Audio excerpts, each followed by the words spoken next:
ಶ್ರೀ ಮಹಾಗಣಪತಿಯೇ ನಮಃ.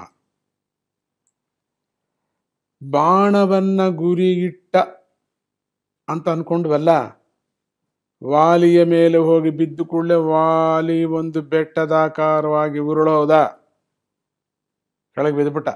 ಯಾವ ಒಂದು ಮಹಾತೀರಥರಿಗೂ ಕೂಡ ಯಾವ ಬಾಣಕ್ಕೂ ಯಾವ ಪೆಟ್ಟಿಗೂ ಯಾವ ಆಯುಧಕ್ಕೂ ಬಗ್ಗದೇ ಇರತಕ್ಕಂಥವನು ಕೇವಲ ಒಂದು ರಾಮಬಾಣದಿಂದ ಕೆಳಗೆ ಬಿದ್ದ. ಬಿದ್ದು ಕೂಡಲೇ ಅಲ್ಲಿಗೆ ಬಿಟ್ಟುಬಿಟ್ಟು ರಾಮ ಓಡ್ ಹೋಗಲಿಲ್ಲ. ಬಂದ್ರೆ ಓಡೋಗೋಣ, ಯಾಕೆ ಸುಮ್ಮನೆ ನಮಗೆ ಅಂತ ಸುಗ್ರೀವನ್ನು ಕರ್ಕೊಂಡು ಓಡಲಿಲ್ಲ. ಶ್ರೀರಾಮಚಂದ್ರನು ಶಾಂತ ರೀತಿಯಿಂದ ನೆಲಕ್ಕೆ ಬಿದ್ದಿರತಕ್ಕಂಥ ಬೆಟ್ಟದ ಮುಂದೆ, ಬೆಟ್ಟ ಅಂದರೆ ಬೆಟ್ಟಾಕಾರವಾಗಿರ್ತಕ್ಕಂಥ ವಾಲಿಯ ಮುಂದೆ ಹೋಗಿ ನಿಂತಾನೆ. ಆಗ ವಾಲಿ ರಾಮನನ್ನು ನೋಡಿದ ಕೂಡಲೇ ಸಿಕ್ಕಾಬಟ್ಟೆ ಬೈತಾನೆ, ದೋಷಾರೋಪಣೆ ಮಾಡ್ತಾನೆ. ಅದಕ್ಕೆ ರಾಮನು ಅದಕ್ಕೆ ತಕ್ಕಂತೆ ತೀಕ್ಷ್ಣವಾಗಿ ಉತ್ತರ ಕೊಡ್ತಾ ಇದ್ದಾನೆ. ಆದರೆ ತಕ್ಷಣ ವಾಲಿಗೆ ಯಾವಾಗ ರಾಮನ ಉಪದೇಶವಾಯಿತು, ಉಪದೇಶ ಅದು ಬುದ್ಧಿವಾದ ಅಲ್ಲ, ರಾಮನ ಬಾಯಿಂದ ಒಂದೊಂದು ಪದವೂ ಬಂದಾಗ ದುಷ್ಟ ಬುದ್ಧಿ ಉಳ್ತಕ್ಕಂಥವನು ಕೂಡ ಪರಿವರ್ತನೆ ಹೊಂದುತ್ತಾನೆ. ಜೊತೆಗೆ ದರ್ಶನ, ಜೊತೆಗೆ ಸಂಭಾಷಣ, ಜೊತೆಗೆ ಅವನ ಬಾಣವನ್ನು ಬಿಟ್ಟ ಸ್ಪರ್ಶನ, ಇವೆಲ್ಲವೂ ಆಗ್ಬಿಡ್ತವನಿಗೆ ಒಂದೇ ಕಾಲದಲ್ಲಿ. ಅದು ಮರಣಕಾಲದಲ್ಲಿ ರಾಮ ರಾಮ ಅಂತಿದ್ದಾನೆ. ರಾಮ ಇಂಥವನು, ರಾಮ ಅಂತ ರಾಮ ರಾಮ ರಾಮ ರಾಮ ರಾಮ. ದೂಷಣರು ಮಾಡು, ಹೊಗಳಾರು ಹೊಗಳು, ರಾಮ ರಾಮ ಅಂತಿದ್ದಾನೆ.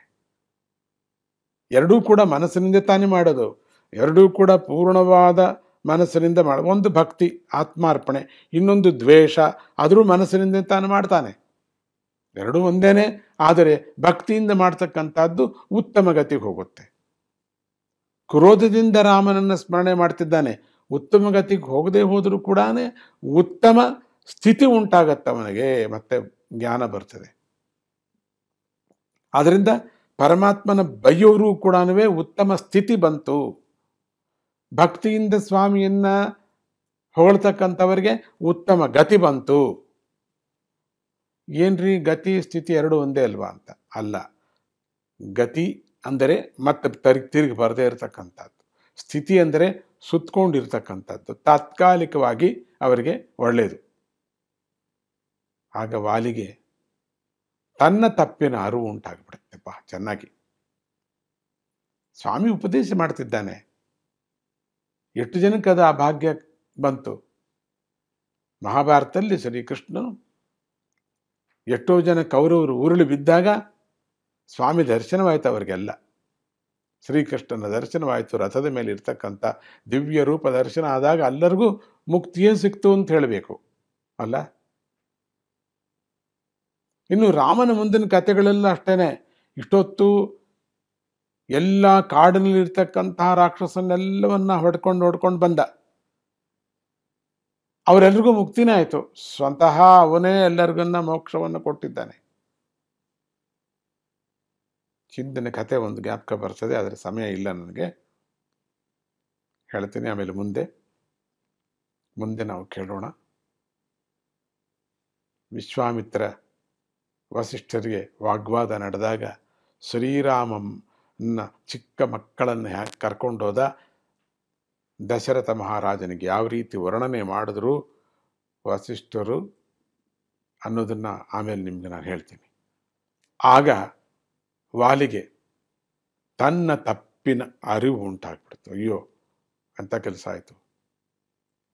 ತಾರಳನನ್ನು, ಅಂಗದನನ್ನು ರಾಮನಿಗೊಪ್ಪಿಸಿ, ಪ್ರಭು ರಾಮ, ನಾನು ಮಾಡಿದ್ದೆಲ್ಲ ತಪ್ಪು ಈಗ ನನಗೆ ಅರ್ಥವಾಗ್ತಾ ಇದೆ. ಈ ತಮ್ಮ ಎಷ್ಟು ಒಳ್ಳೆಯವನು, ಈ ತಮ್ಮ ರಾಜ್ಯವನ್ನು ಹೋಗಲಾಡಿಸ್ಕೊಳ್ಳದೆ ಹಾಳು ಮಾಡಿಕೊಳ್ಳದೆ ತಾನು ಪರಿಪಾಲಿಸಿದ. ನಾನಿಲ್ಲದ ಸಮಯದಲ್ಲಿ ಅವನೇನು ಮಾಡಬಲ್ಲ. ಎಷ್ಟೊಂದು ದಿನಗಳು ವರ್ಷಗಳಾದರೂ ಕೂಡ ನಾನು ಹೊರಗೆ ಬರದೇ ಇದ್ದಾಗ ಶಂಕೆ ನನಗೂ ಕೂಡ ಹಾಗೆ ಬರ್ತದೆ. ಅದು ನಾನು ತಿಳ್ಕೊಳ್ಳದೆ ಹೋಗ್ಬಿಟ್ಟೆ. ನಾನು ಕೇವಲ ನನಗೆ ಅವಮಾನ ಮಾಡ್ದ ಅನ್ನೋ ರೀತಿಯಲ್ಲೇ ಇದ್ದುಬಿಟ್ಟೆ ಪ್ರಭು ಅಂತ ಹೇಳ್ತಾ, ಈ ತಾರಳನ್ನು ಹೇಳಲು ಬೇಡ ಅಂತ ನನಗೆ ಗೊತ್ತು, ನೀನು ಇದೆಯಾ ಅಂತಲೂ ಗೊತ್ತು ನನಗೆ. ನೀನು ಅನ್ಬೋದಲ್ಲ, ಗೊತ್ತಿದ್ದು ಬಂದೆ ಅಂತ. ಹೌದು ಪ್ರಭು, ನಾನು ಗೊತ್ತಿದ್ದೇ ಬಂದೆ. ನಿನ್ನಿಂದಲೇ ನಾನು ಆಗಬೇಕು, ಮರಣ ಆಗಬೇಕು ನನಗೆ ಅಂಥೇಳಿ ತಾರಳನನ್ನು ಮತ್ತು ಅಂಗದನನ್ನು ರಾಮನಿಗೆ ಒಪ್ಪಿಸಿ ತನ್ನ ಕೊರಳಲ್ಲಿರ್ತಕ್ಕಂತಹ ಮಾಲೆಯನ್ನು ಅವನಿಗೊಪ್ಪಿಸ್ತಾನೆ. ಮುಂದೆ ನೋಡೋಣ ಏನು ನಡೆಯುತ್ತೆ ಅಂತ. ಜೈ ಗುರುದತ್ತ, ಶ್ರೀ ಗುರುದತ್ತ.